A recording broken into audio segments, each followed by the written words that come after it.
So hello my dear future bankers, welcome back to my channel and welcome back to another video. This video will definitely help you if you're preparing for mains. I mean if you're lucky enough to get the opportunity to prepare for mains, be it RRBPO mains, and then I wish कि आपके IBPS PO prelims, SBI PO prelims सब clear हो जाए and then you get the opportunity to prepare for mains and to clear the mains. ठीक है, तो अगर मैं बात करूँ इंग्लिश की, इंग्लिश थोड़ा सा ट्रिकी पार्ट आ जाता है बैंकिंग की प्रिपरेशन में.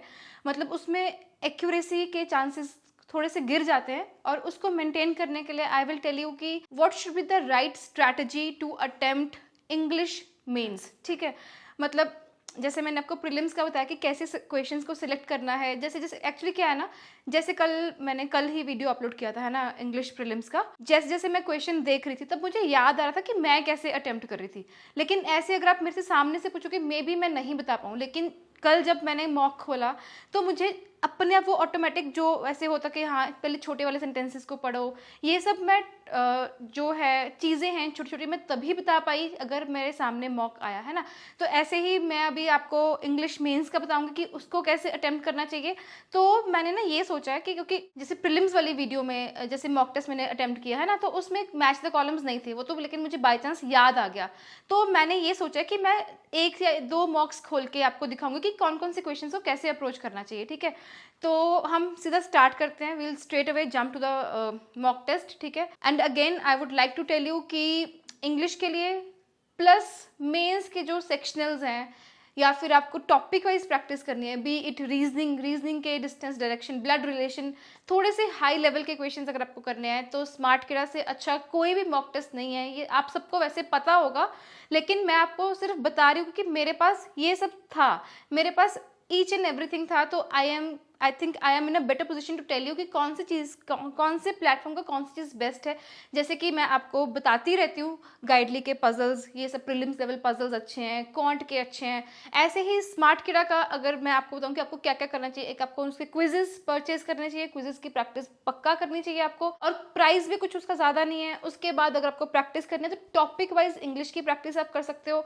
एंड देन मेंस के मॉक्स स्पेसिफिकली SBI PO के जब हमें मौका मिलेगा तो हम 100% स्मार्ट किडा से ही देंगे. ठीक है, क्योंकि मैंने और कहीं से नहीं दिए थे. SBI के टाइम पे एक आधा हॉलीवुड का दिया होगा, लेकिन मोस्टली मेरा स्मार्ट किडा से ही था. ठीक है, तो हम देखते हैं. ठीक है, जल्दी से तो हम स्मार्ट किडा की वेबसाइट ओपन करेंगे. अगर आप देख पा रहे होगे मेरे अभी भी वही वाले टैब्स वो बन जाते हैं ना, फेवरेट्स अभी भी वही सब है, स्मार्ट किडा, ऑलिव बोर्ड. चलो अभी हम जाएंगे सेक्शनल पर, PO मेंस इंग्लिश पर, एंड PO मेंस इंग्लिश का मॉडरेट वाला. डिफ़िकल्ट वाले स्किप कर सकते हो. डिफ़िकल्ट जैसे ऑलिव बोर्ड में आते थे ना, वो एक डिफ़िकल्ट वाला, मुझे उसका नाम नहीं याद आ रहा, कुछ था, उसको आप स्किप कर सकते हो. ऐसे ही यहाँ पे भी डिफ़िकल्ट वाले स्किप कर सकते हो. ये जो रीजनिंग जो ये वो होते हैं सेक्शनल में, हमें से मॉडरेट इज़ फाइन. ठीक है, हम देखते हैं स्टार्ट टेस्ट. अभी जैसे सबसे पहले आ गया आपका RC. मेंस के RC में ना सबसे पहले जैसे कि शॉर्ट RCs होते हैं, तो I would recommend you, I would suggest you कि आप पहले मेंस में आपके पास थोड़ा सा टाइम ज़्यादा रहता है ना, तो आप आराम से, ऐसे भी नहीं बहुत आराम से, हल्का हल्का ऐसे पढ़िए, इसको समझिए. तो पहले तो इसको स्कैन कर लो कि ये समझ आ जाएगा. मुझे लग रहा है कि ये मुझे समझ में आ जाएगा. इसकी लैंग्वेज बहुत ईजी है, मतलब मुझे ऐसे देखने से लग रहा है. तो आप भी इसको देखना, आप एनालाइज करना कि आपको ईजी लग रहा है क्या. मुझे तो बिल्कुल ईजी लग रहा है, ये मैं पक्का करके आती. ठीक है, क्योंकि इसकी लैंग्वेज बहुत ईजी है, कुछ नहीं है, ये सारा एनर्जी के ऊपर दे रखा है. ठीक है, तो ये सारे क्वेश्चन हम कर लेंगे. इन्फ्रेंसेस वाले क्वेश्चन आपको मेंस में तो करने ही पड़ेंगे, कोई वो है नहीं है, तो ईजी होगा, ये हो जाएगा.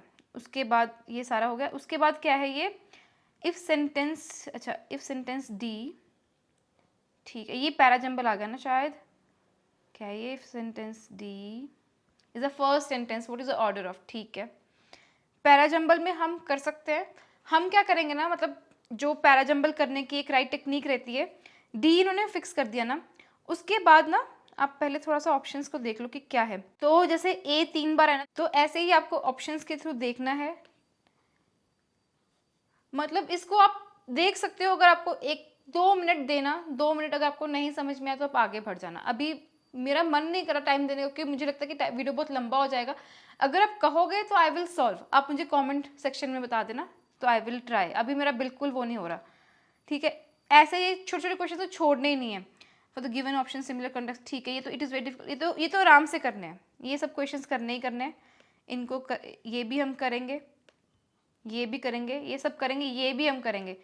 चाहे आप एक पल के लिए पैराजंबल जो पिछला क्वेश्चन था थोड़ा सा टफ था, लेंथ, उसको आप मार्क फॉर रिव्यू करके बाद में विजिट कर लें, लेकिन ये क्वेश्चन तुरंत करने हैं, ये भी हम कर सकते हैं। ये थोड़ा सा डिफिकल्ट हो जाता है कि आपको लंबे सेंटेंसेस को फिट करना होता है, मे बी आपको समझ में ना आए, इसको भी थोड़ा सा आप स्किप कर सकते हो, लेकिन जो पिछले 4-5 क्वेश्चन है उसको करना ही करना है। ये भी हम करेंगे। ये क्या है, set of questions, first which is highlighted second sentence situation, हाँ ठीक है, कि ये कौन सा इसको फिट करेगा, ये भी हम करेंगे। ये इजी है, ये सेंटेंस से आपको समझ आ जाना चाहिए।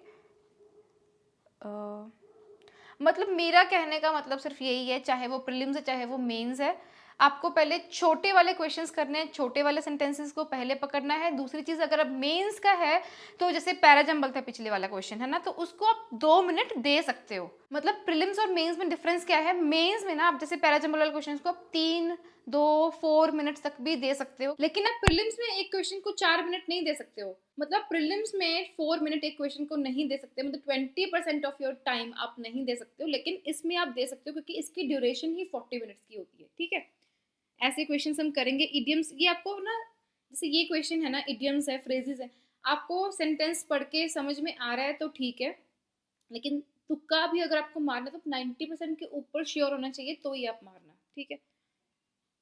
अब फिर से ये आ गया, ये ना मैं आपको बताऊं तो ये जो शॉर्ट आरसीज होते हैं ना मेंस में जो आते हैं, तो ये करने ही करने चाहिए, क्योंकि एक तो ये इसकी भी लैंग्वेज इजी है, ठीक है। आपको देखते ही समझ आना चाहिए कि इसकी लैंग्वेज इजी है या टफ है। तो इसको जैसे आरसी को ना पहले आप देखो, स्कैन करो कि इसकी लैंग्वेज इजी है, हाँ इजी है, फिर आप इसको आराम से पढ़ो।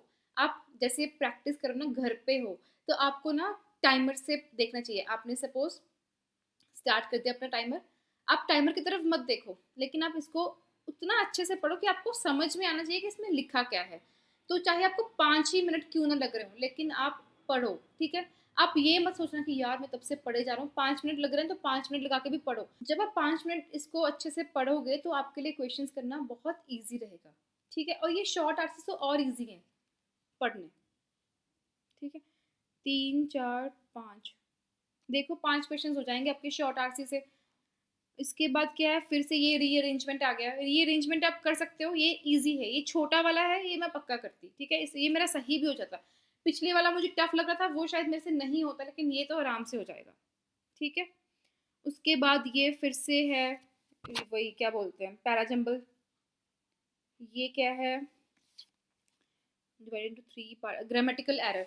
फिर इसको भी मैंने आपको बताया था कैसे पढ़ना है। हमें बस ऊपर वाले लाइन नहीं पढ़नी, बड़े वाला सेंटेंस नहीं, हमें छोटे छोटे सेंटेंसेस पढ़ के छोटे सेंटेंसेस में एरर निकालना इजी होता है। प्लीज आप ट्राई करना and give me the feedback, ठीक है। उसके बाद ये वही आ गए 3 4 5 क्वेश्चन एरर के आ गए हैं। ये क्या है, पॉसिबल इन्फ्लुएंस। ये ना एक तरह का क्रिटिकल रीजनिंग होता है, अगर आपको समझ आ रहा है तो आप कर सकते हो, नहीं तो आप इसको स्किप कर सकते हो, लेकिन मॉक में तो करना ही करना है। एग्जाम की बात कर रही हूँ मैं, ठीक है।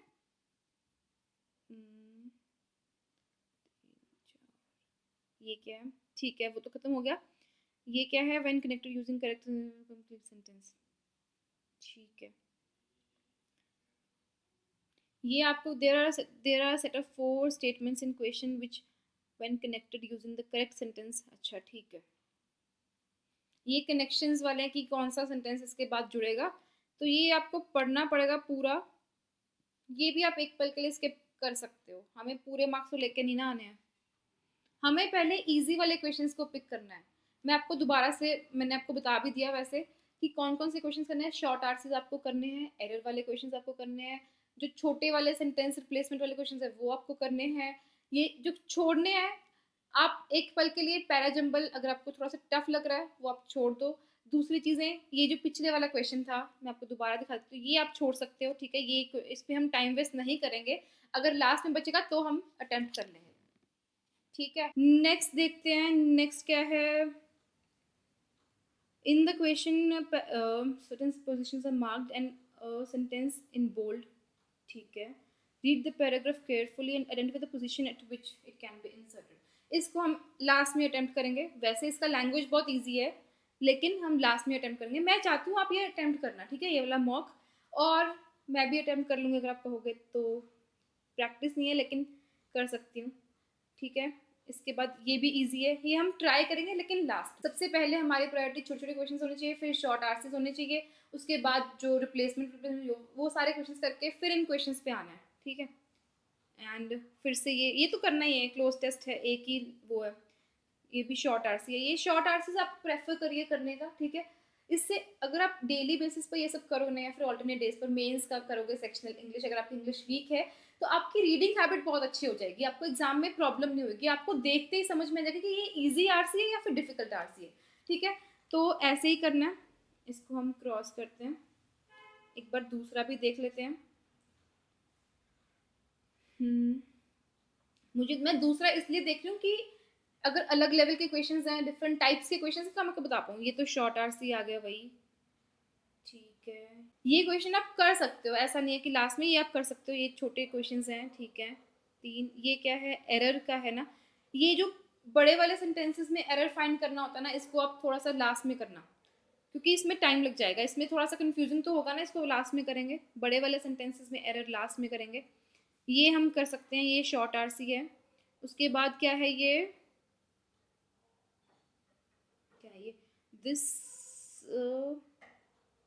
Is the last sentence. ये पैराजंबल है, पैराजंबल। हम ये देखो एक चीज और, जैसे इसमें हमें पता चली, हमने देखा कि ये पैराजंबल है, उसके बाद पूछा कि लास्ट सेंटेंस क्या है, तो हम ये एक्सपेक्ट करेंगे कि उसके नेक्स्ट क्वेश्चन में फर्स्ट सेंटेंस क्या है। हम अपना पूरा दिमाग लगा देंगे, पूरा पैराजंबल का वो बना देंगे, लेकिन देखेंगे ये तो एक ही क्वेश्चन था। इसलिए थोड़ा सा आगे करके पैराजंबल वाले क्वेश्चन में देख लेना कि एक आगे भी क्वेश्चन है या फिर एक ही क्वेश्चन है। एक क्वेश्चन तो हम इतना टाइम नहीं लगाएंगे। ये मुझे पता था ये चीज़, लेकिन अभी वो सामने आई तो मैं आपको बता पाई, ठीक है। ये हम करेंगे, ये भी हम करेंगे, ये तो हम 100% करेंगे, ये सब चीज़ें तो पहले करेंगे। एंड ये भी हम करेंगे। ये क्या है, हाँ ये हम ट्राई कर सकते हैं, ये लास्ट में करेंगे, ये सब चीज़ें लास्ट में करेंगे। ये क्या है, ये फिर से ग्रामेटिकल एरर्स वाला आ गया, ये आप देख सकते हो, आप इसको लास्ट में करना है तो खत्म हो गया। इसमें क्या था, इसमें हमने सिर्फ एक ही चीज देखी है। हाँ, तो इसमें हमने सिर्फ यही देखा कि अगर पैराजंबल एक ही क्वेश्चन का, हम आगे करके देखेंगे कि और क्वेश्चंस हैं या नहीं है, नहीं तो हम उसको एंड कर देंगे। हाँ, अगर आपको इजी लग रहा है, आपके पास टाइम है, सारे क्वेश्चंस हो गए, तो आप अटेम्प्ट तो ऑब्वियसली करोगे, ठीक है। तो यहीं पे मैं अपना वीडियो एंड करती हूँ। आई होप आपको हेल्प मिली होगी, एंड पढ़ते रहिए। See you in the next video very very soon. Bye bye.